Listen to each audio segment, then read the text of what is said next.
Buenas tardes. Es muy difícil apartar la corrupción porque no tenemos ni manos ni ganas, porque está ahí y hay que hablar de ella y sobre todo el efecto que puede estar teniendo por ahí fuera en los mercados. Lo hemos visto estos días. No es que sea la única causa de que la bolsa y la prima y los tipos de interés estén como están, pero en fin, tiene su efecto y es importante un poco el espectáculo que estamos dando, porque ahora estamos con el caso Bárcenas muy encima, pero tenemos para dar y tomar. Bueno, tenemos hasta más encerrado siendo el adalid de la corrupción y diciendo que todo esto que le pasa a Oriol Pujol es porque es muy soberanista, pues no. Y luego tenemos la encuesta del CIS, que claro, dice que, en fin, para los españoles, por supuesto que el paro es la principal preocupación, pero ya el tercero y el cuarto ya son los políticos y la corrupción y no se sabe muy bien si los dos son el tercero o por ahí, ¿no? Sí, ¿qué diferencia hay entre la gente entre una cosa y otra? Pero bueno, esto es un programa de economía y como en esta casa y en Es Radio están ustedes sobradamente informados de todo lo que ha pasado esta mañana en la Fiscalía Anticorrupción, pues nosotros vamos a ir directamente a ver qué efectos puede estar teniendo todo este asunto en nuestra economía, y yo creo que eso es lo más importante, aparte, por supuesto, de valorar la cumbre hispano-alemana que pasó allí, qué cosas está preparando la señora Merkel, ya prácticamente aprobadas por su gobierno, para los banqueros imprudentes, qué estamos haciendo aquí por contra con esos iguales banqueros imprudentes que nunca más se supo de qué pasó con ellos. Y de todo eso vamos a hablar hoy con Susana Burgos, muy buenas tardes, muy buenas. Y con el profesor Raga, que es de los que, como la Merkel, dice que aquí, hasta que no vaya alguien a la cárcel, esto no tiene solución. ¿Qué verdad? Que no es lo mismo que hacer lo que hizo ayer esta señora de la plataforma de las hipotecas, que es llegar al Congreso y llamar criminal al pobre de la AEB que pasaba por allí a explicarse. Pero bueno, se pueden hacer algunas cosas y eso la les señora pasa por Merkel, dejarla que vaya a hablar. Ya, pero bueno, claro, eso por abrir las puertas. Otros las cierran, como Mas, que dice voy a hacer una comisión anticorrupción y entonces se encierra y no habla de la suya. El teatro catalán, en todos los sentidos, también con la cumbre anticorrupción. Bueno, hemos visto esta semana cómo los datos que nos proporcionaba la bolsa, la prima de riesgo, todo esto pues se desmoronaba un poco sobre nuestras perspectivas maravillosas con las que habíamos empezado el año.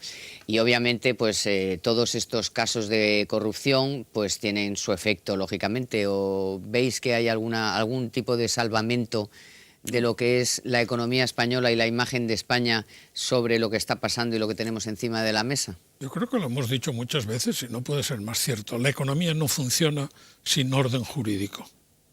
Entonces, si es indiferente actuar bien que actuar mal, si no importa que la renta que se consiga mediante delitos o mediante un esfuerzo del trabajo personal, si nada se difiere de nada, pues lógicamente, ¿qué interés va a tener nadie en hacer las cosas correctas, en esforzarse, en buscar la mejor solución?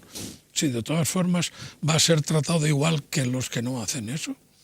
Estamos viendo que ha afectado, por supuesto, al índice bursátil, pero también, y eso es más preocupante, ha estado durante unos días tanto la prima de riesgo como los tipos de interés pues dando la lata, y mañana hay una subasta, que no tanto por cómo va a quedar los tipos, sino lo importante es ver la demanda. Si la demanda sigue fuerte como estaba antes de todos estos escandalazos de porquerías.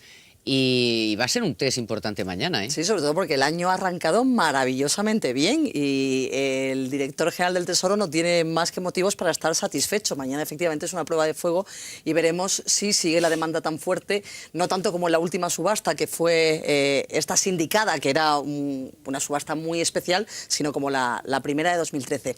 En todo caso, el mensaje que están recibiendo, porque esto de la corrupción y la cosa de la fotocopia y la cosa de la veracidad de los papelitos publicados por El País, etcétera, etcétera, esto lógicamente para los inversores extranjeros es algo muy lejano y algo casi esotérico, pero claro, lo que están percibiendo es que quizá Rajoy no pueda continuar al frente del gobierno, que eso sería el extremo, ¿no? Pensar que este escándalo lleva a la inestabilidad política total, sino que no va a tener los arrestos suficientes, porque la mayoría parlamentaria claro que la tiene con 186 escaños, pero que no va a tener tener eso, la fuerza para seguir llevando a cabo las reformas estructurales que necesita España, ¿no? Porque sí es verdad que vamos por el buen camino, y esto nos lo reconocía Merkel el lunes y nos lo reconoce Europa constantemente, pero sí es cierto que, claro, que en un ambiente de incertidumbre política, pues al final puede ser que las reformas se resientan, y eso es lo que están leyendo los inversores, que hace que la prima de riesgo se encaramara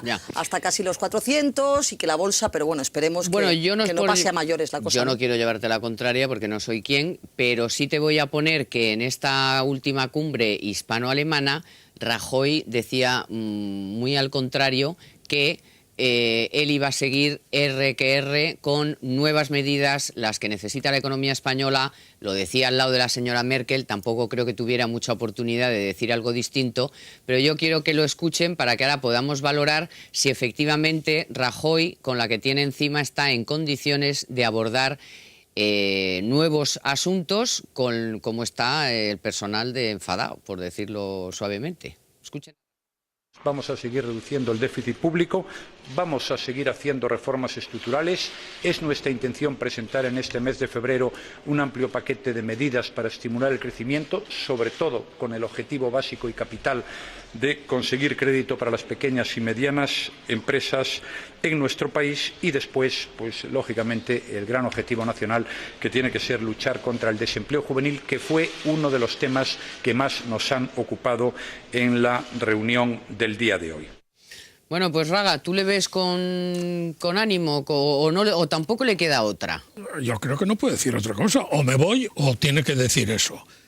Lo que tiene que hacer es eso con contundencia. A mí me parece, yo creo que no hay otro camino, y a España no le interesa otro camino. No le faltaría a España nada más en este momento que tener una convocatoria de elecciones y pasarnos ahora 6 meses de campaña electoral sin hacer nada más que campaña electoral. Sí, eso no lo pide ni Rubalcaba, ni Rubalcaba está en pedir el adelanto electoral. Vaya, bueno, a lo Monti, él quiere a lo Monti, bueno, sí, porque claro, como no toca pelota, a ver si ahí mete alguno suyo y ya toca pelota. Que Rubalcaba sea el que pida, es que también hace falta mucho cuerpo para aguantar eso.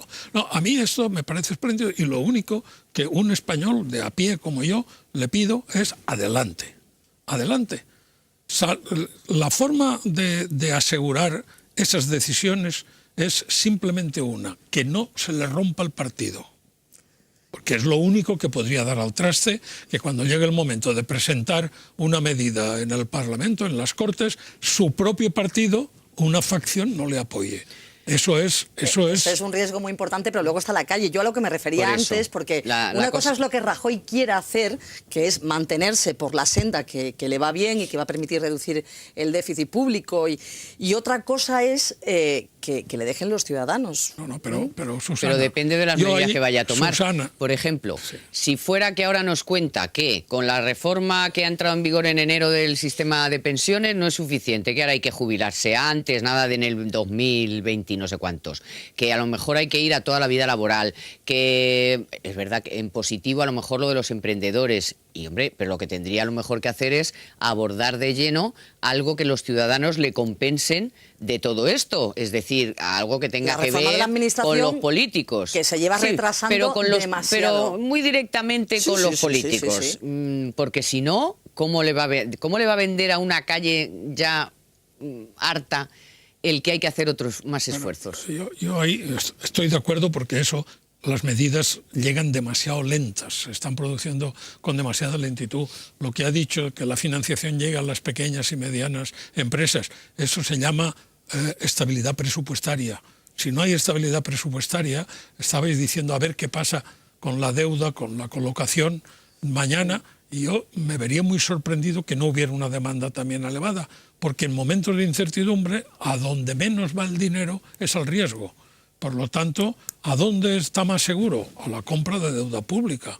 Y mientras tanto, la financiación a la actividad productiva, cero, cerrando plantas y despidiendo gente. Entonces, yo el planteamiento, el temor a la calle, yo le diría también, pregúntele a la señora Merkel qué hace.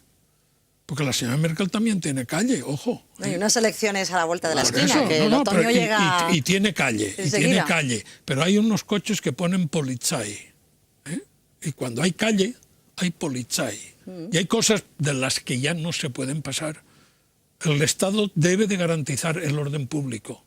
Y cualquier ataque al orden público debe ser reprimido con la contundencia que sea necesaria para garantizar el orden público. Yo no es por salvar a nadie, pero ahora mismo la señora Merkel tiene un mogollón con la ministra de Educación que no la quiere echar y le han quitado hasta el doctorado porque ella se dedicaba a copiar y la han pillado. Y acabará tirándola. Eso en Alemania, que lleve ya 15 o 20 días oliendo a podrido, es raro. Sí, sí. O sea, que se ve que Merkel también está del presidente atadita. del país, nada más y nada menos, que también dimitió por un escándalo de corrupción, y luego viendo los resultados de las elecciones en los Länders, es verdad que no tiene una papeleta fácil, ni mucho menos Angela Merkel. En todo caso, por el problema de la calle. A ver, yo creo que la repercusión del escándalo Bárcenas, de los muchos casos de corrupción que no se quedan solo en el PP, yo creo que si el Partido Popular, si el gobierno, el Partido Popular es el que sustenta al gobierno, lógicamente, si el gobierno se hubiera dado más prisa en recortar por el lado de la administración, por el lado del sector público, porque ¿cuánto tiempo llevamos oyendo hablar de la reforma de la administración local? ¿Cuántas veces nos han dicho que iba a uno de los consejos de ministros de enero? Se ha ido el mes de enero y seguimos esperando porque estamos buscando consensos. Ya sabemos que con el PSOE no hay arreglo, pero a ver si la Federación Española de Municipios y Provincias, Íñigo de la Serna, por favor que no, que se necesita celeridad y se necesita en la administración local, que es muy urgente y que el propio gobierno dijo que iba en enero, y luego en la administración autonómica. Lógicamente, que es que hemos creado una comisión cuyos resultados conoceremos en primavera y a partir de ahí se recortará. Yo creo que si hubiera ido parejo el recorte, el ajuste en el sector privado y en el sector público, el escándalo Bárcenas no habría tenido tanta repercusión y no estaría haciendo tanto daño al Partido Popular y a la clase política en general. Bueno, está muy organizado para que tenga, sí, también, para que produzca el escándalo que ha producido, claro, que es el caos total. Y hay muchos síntomas que indican que efectivamente se están moviendo los hilos, ¿no? El ejemplo que ponemos es que el día 1 de febrero se saca la Policía Judicial un informe que no es de la manga, pero que es un informe antiguo y que sabe que en este momento justo le hace muchísimo daño a la ministra de Sanidad, a su exmarido que es Jesús Sepúlveda y al conjunto del PP, y por eso se saca, ¿no? ¿Y quién lo saca? Pues lo saca un inspector de la policía de Rubalcaba, porque Cosidó movió muchas cosas en la cúpula policial, pero no acabó, ni mucho menos, ni con Morocho, ni con el jefe de Morocho. En fin, que hay muchos hilos que se están moviendo y la mano negra que mece la cuna. Que ya les había pasado y yo no sé cómo les puede pasar. Llegan al Ministerio del Interior y ahí sí, policías. Los hombres clave siguen siendo los de Rubalcaba y Vera. Ojo, que estamos hablando de la prehistoria, ¿no? Que nos encanta hablar de política y nos vamos de la cosa económica. Vamos a escuchar también, porque fíjense que Mariano Rajoy, impertérrito en esa rueda de prensa con la señora Merkel, aparte de la pregunta consabida de que si usted ha cobrado en dinero negro y tal y cual igual, también avanzó que ya se ven signos, oye, que hay que tener moral, para en ese momento el presidente del gobierno decir que ya ve signos de, bueno, pues más positivos que hace unos meses. Escuchen al presidente del gobierno.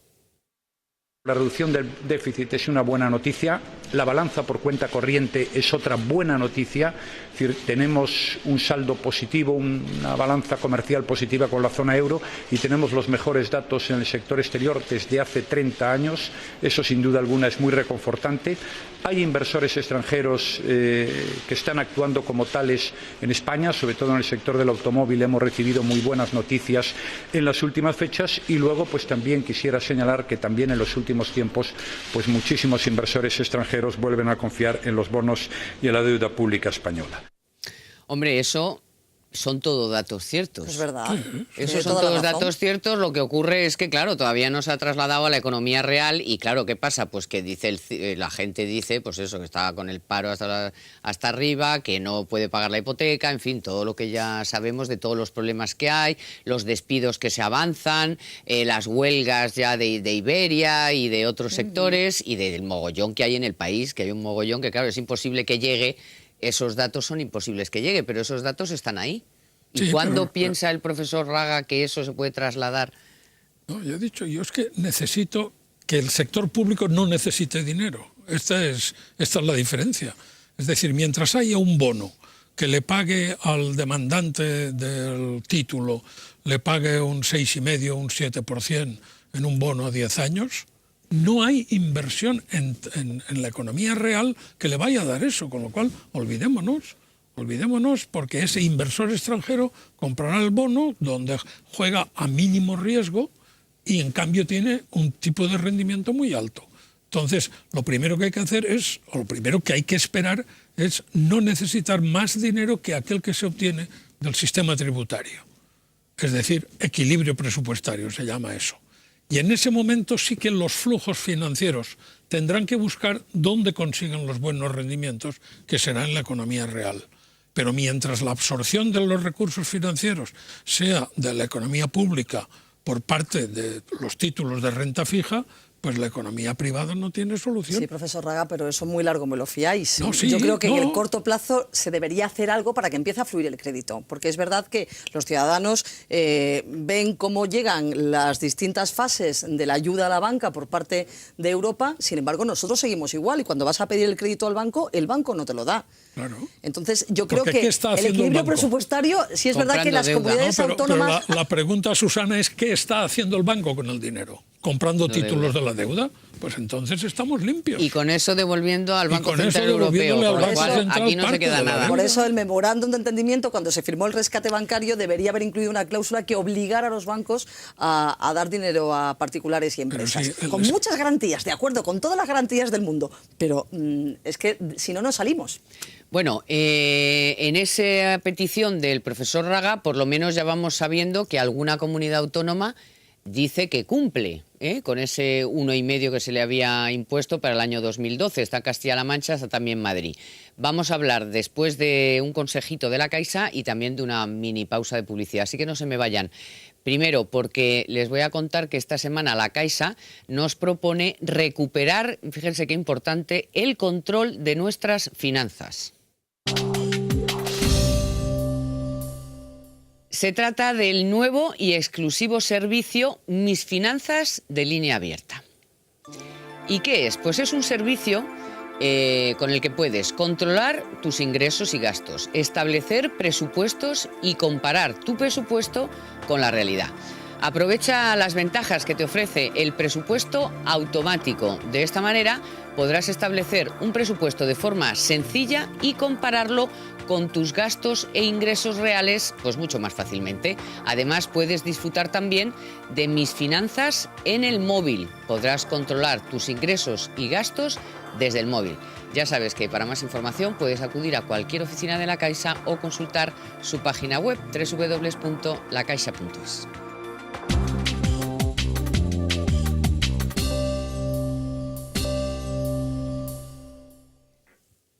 Bueno, estábamos hablando de la importancia que para que los datos que ya empiezan a ser reales, pero de la economía, digamos, bueno, pues no de la economía doméstica, digamos, de empresas y familias, pues tiene que ocurrir una cosa muy importante y es que el Estado y las comunidades autónomas y los ayuntamientos no demanden fondos de la banca que podrían ir a financiar actividad privada, que es lo que necesitamos, actividad y empleo.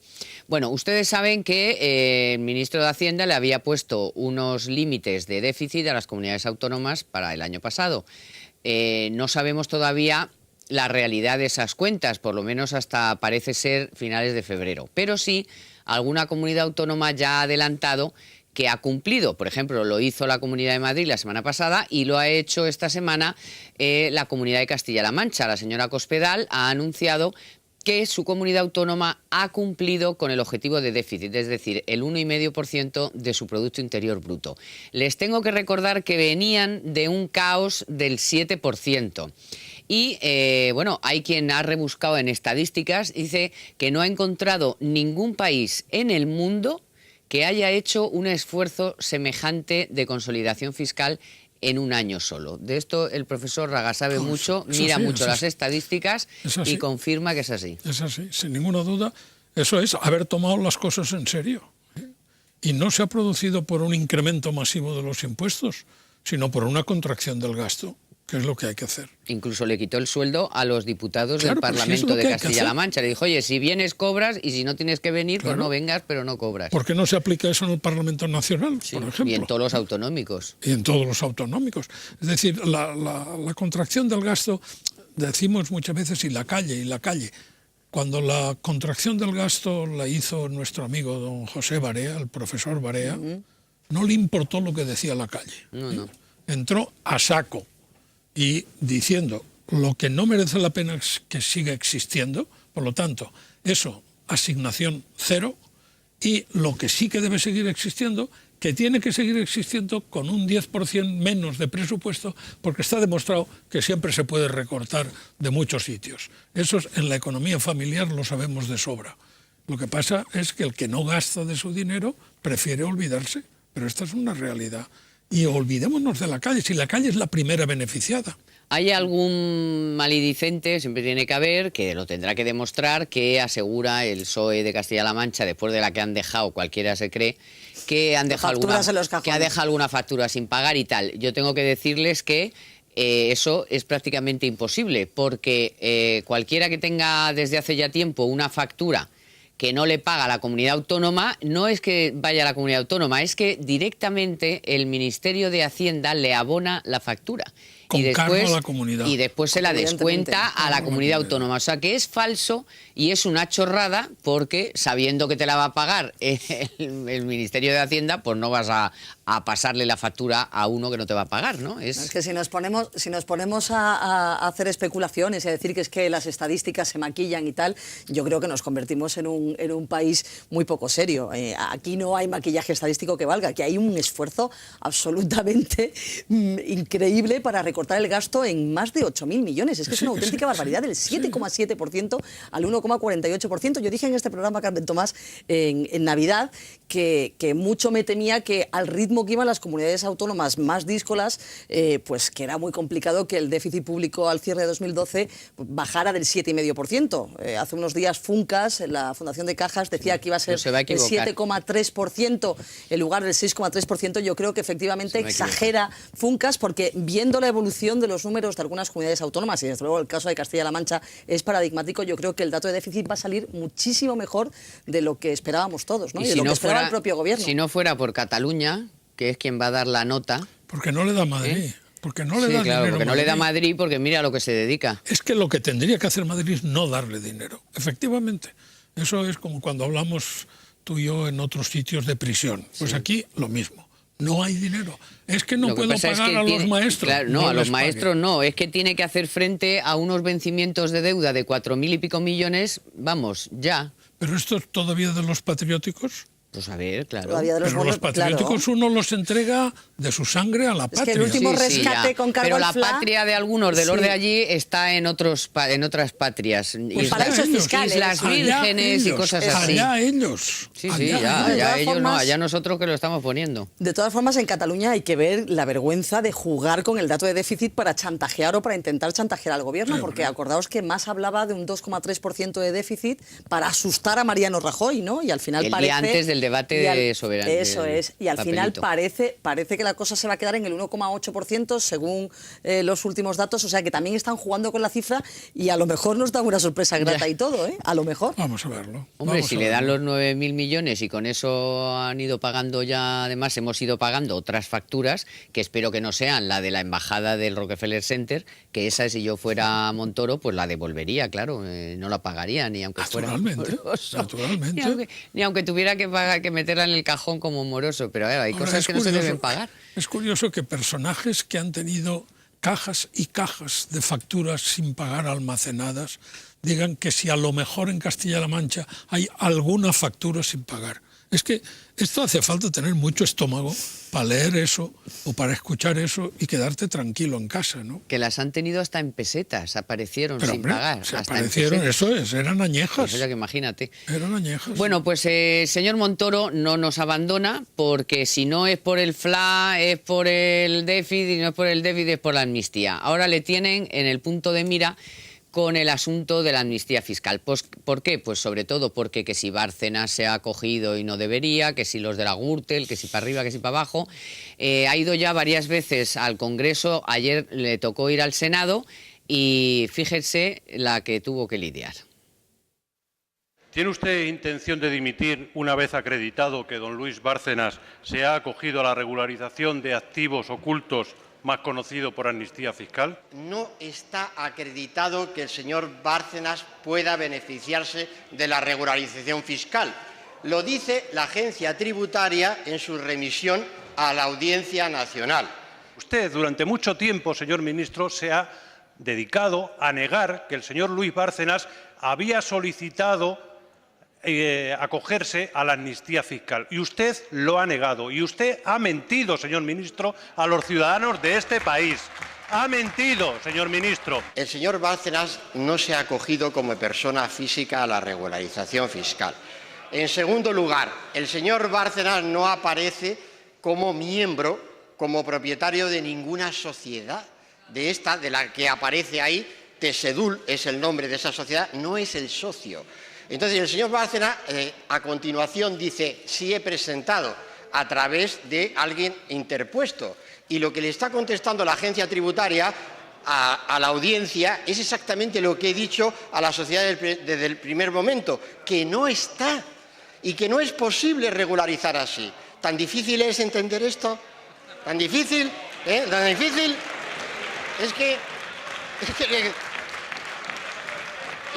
Y ahora le añado, ¿sabe lo que está pasando en España con el gobierno del Partido Popular? ¿Sabe qué está pasando? Pues que las instituciones funcionan.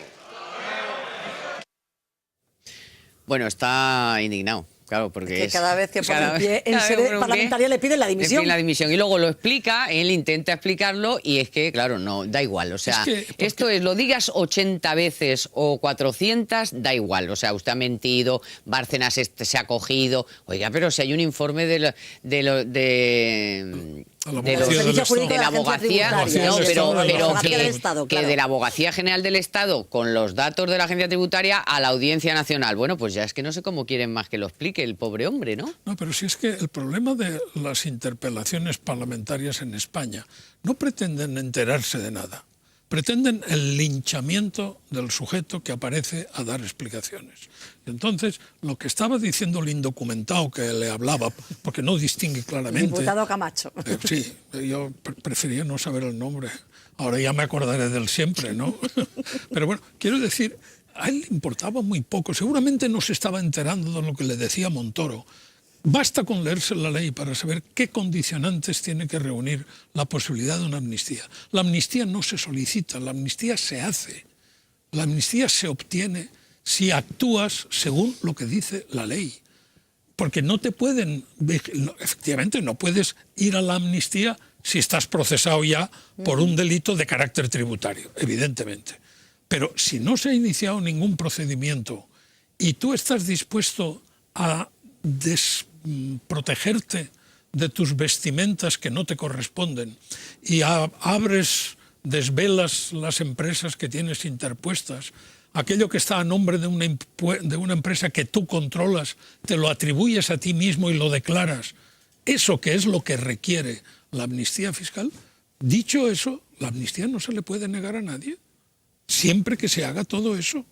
Claro, pero se le ha negado porque ha intentado engañar a Hacienda utilizando una empresa pantalla que tenía sueldo ahí a dos uruguayos que no tenían nada que ver con él, ni con la empresa, ni con nadie. Y él no aparece. Trata de mantener la estructura de las empresas tapadera. Y eso, lógicamente... Aparte que estamos hablando de la declaración del año 2006 y la empresa se constituye en 2008, que es lo que le debería, desde mi punto de vista, lo que le debería haber dicho Montoro al diputado Camacho y haber zanjado la cuestión, porque sí es verdad que la impresión es que el ministro de Hacienda, cada vez que intenta justificar la amnistía fiscal, que es una cosa complicada per se, lo que tendría que decir constantemente es, miren señores, estamos cualquier euro nos viene estupendamente. Mi objetivo era conseguir 2.500, he conseguido 1.200 millones. Vamos a alegrarnos porque esto ha dado su resultado. Luego, si es verdad que desde el punto de vista ético, etcétera, etcétera, pues como pasó con la amnistía fiscal de Solchaga hace muchos años, y como ha pasado en los países de nuestro entorno donde se ha hecho una amnistía fiscal, que es incómodo desde el punto de vista ético, sí, pero que ha dado resultados prácticos, claro que sí. Lo que pasa es que la percepción que pueden tener los ciudadanos a estas alturas es que cada vez que el señor Montoro intenta explicarse se mete en más jardines, porque siempre va a haber alguien que le reproche desde la oposición, que claro, que esto lo ha hecho para que sus amigos o los corruptos regularicen su situación con el fisco. ¿Lava el delito fiscal una amnistía, sí o no? Pues eso, hay que cogerse la ley para ver que el delito no se lava. El delito no se lava. Pero que cuantos más informes y más notas de prensa, yo creo que más complica la cosa el ministro Montoro. Y otra cosa fundamental. Camacho volverá a preguntarle. Hombre, desde luego, no lo dice usted. Sí, como si no PSOE y hubiera todos los oído partidos nada. seguirán diciendo que la amnistía fiscal es Se para ha hecho ayudar para a los de la Bárcenas, Gürtel se y ha para hecho para Bárcenas. Bárcenas. Y hay una cosa de la que no hablamos, perdón, en temas de amnistía. Siempre se dijo, dijo que tal y que se han regularizado 40.000 millones, pero solo se han ingresado 1.200. Sí, la diferencia entre lo que aflora y lo pero que la ingresa al fisco, diferencia ¿no? es que esos 40.000 estaban ocultos. A partir de ahora, Y muchos Ya no lo prescritos. están. a partir de ahora Claro. controlaremos el Eso rendimiento de los 40.000 millones. A partir de ahora, de no haberlo hecho, seguirían produciendo rendimientos opacos fuera de la posibilidad de la inspección y seguirían ocultos como estaban. O sea que cuidado, una cosa es el rendimiento inmediato, que es lo que ha supuesto la regularización hoy. Ay, que Bien, esos son los 1.000 y pico Sí, los millones. 1.200, pero bueno, que contribuyen a los 168.000 de ingresos tributarios de 2012 que permiten que cuadren las cuentas. Pero ¿no? además, a un año vista, habrá rendimiento de esos 40.000 que están aflorados Que ahora y que tienen no que lo declarar estaban, ya. y estarán controlados y pagarán su impuesto sobre la renta. Bueno, y nos hemos, después de comer, nos hemos sobresaltado con la noticia de la huelga de Iberia, nada menos que, bueno, pues primero 5 días, luego otros 5, total, vamos, que van a tener paralizado absolutamente el país durante 5 días seguidos y luego otros 5 y amenazan con ya veremos, porque esto de Iberia está muy, muy enconado, ¿eh? Aquí no han podido...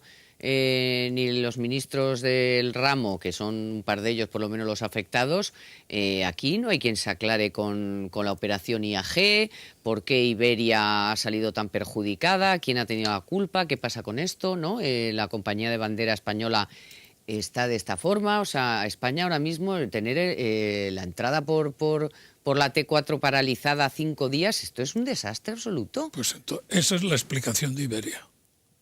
Es decir, la explicación de Iberia esa es una muestra, uno de las variables, digamos, por las que llegas al por qué Iberia está como está. Hay países que han tomado medidas, no sé, reconozcamos la historia. Todos recordamos una línea aérea que se llamaba Sabena, la línea belga. Estuvo en un tiempo, pues como Iberia, más o menos, con unos costes tremendos, aquello no había. Desapareció Sabena. Nadie murió, desapareció Sabena, apareció Brussels como sucesora, pero desconectada de ella, con lo cual hubo liquidación de plantillas, hubo selección para la nueva al tamaño y al nivel de costes que podía asumirse.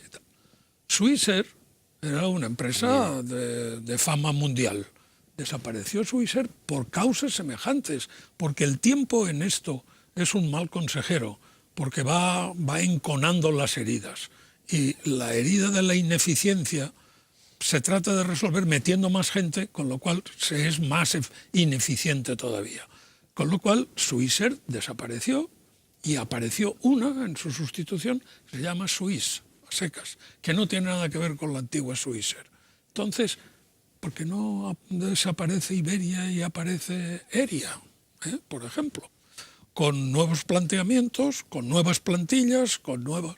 ¿Por qué no? Bueno, porque tenemos miedo. Que hay que ver los acuerdos que Ahí tiene está con IAG, con la British. Claro, yo creo que la pregunta del millón es... ¿Se puede revocar la fusión? Estamos todavía a tiempo de revocar esa fusión porque efectivamente el matrimonio de British Eso y de no ha sido Iberia una fusión, eso ha sido, vamos, no. ha sido una fagocitación. Ven aquí y que ha te dado machaco. resultados positivos solamente para la parte británica. La parte española está bastante malita. Los más liberales, y hablando con economistas, dicen, oye, es una empresa privada, aquí no se puede meter el gobierno español. Yo no estoy de acuerdo con eso. A mí me parece que lo mismo que hay que hablar de rutas, hay que hablar de que la antigua compañía de bandera es la imagen lo mismo que el aeropuerto de Barajas es la imagen de España cuando llegas vía aire, ¿no? Y me parece que el gobierno tiene que estar en eso, en saber si esa fusión todavía es revocable y si hay posibilidades de salvar a Iberia. Luego ya que se llame Aérea y que haya que construir a partir de ahí, eso ya va para una siguiente fase, pero lo primero que hay que ver es si es posible todavía revocar el acuerdo con British. Yo lo que temo es no vayan a revocarlo los ingleses. Y a la Esa es vista otra. de este Claro, panorama, es que claro. con esos panoramas, Esa es otra. yo, British, digo, mire, apáñense. No, eso todavía deja a Cuando Iberia en una ustedes situación de mayor debilidad, que Por no eso. cabe. No, pero a la Ustedes- acción de la común, que es IAG, o sea, el mercado ahora no es Iberia o British, es IAG. Entonces, si la imagen es de IAG, no de Iberia o de tal, aunque Claro, una y a claro, otra se claro. perjudique a la materia. Bueno, les voy a dar las fechas exactas porque antes he sido un poco imprecisa. Del 18 al 22 de febrero, huelga de los sindicatos de Iberia. No los pilotos, pero es igual. Si no hay gente en la tierra, pues no puede haber en el aire. Y luego del 4 al 8 de marzo y quizá del 18 al 20, también del 18 al 22 de marzo. Así que ya saben, prepárense los que tenían ya comprado los billetes o los que tuvieran intención de viajar, a no ser que se llegara a algo, alguna negociación positiva antes de Ojalá. que se produzca este disparate absoluto, que es tener 15 días, 3 semanas paralizada la T4. Pero tenemos idea del coste que significa Madre eso. mía, no Solo puedo el imaginar. coste de amortización de los aviones por día, ¿cuánto cuesta eso? Por día parado. Claro, Y el simplemente daño, por y el estar daño para la marca España. En pleno Fitur hemos tenido la huelga de basuras, que es un tema muy menor comparado con esto, bueno, y fíjate. pero que ha hecho muchísimo daño, porque los viajeros que venían para asistir a Fitur, o simplemente que venían a España, se quedaron anonadados por ese espectáculo en el aeropuerto, ¿no? Terrible. Bueno, pues muchísimas gracias, Susana. Un Hasta placer. otro día. También, profesor Raga. Muchas gracias. Y por supuesto a todos ustedes una semana más por estar ahí acompañándonos, escuchándonos y bueno, pues intentando lo que intentamos, que es que sepan un poco por dónde van las claves de lo que está ocurriendo. Les espero el próximo miércoles. Gracias por su confianza aquí en Libertad Digital, en Economía para Todos.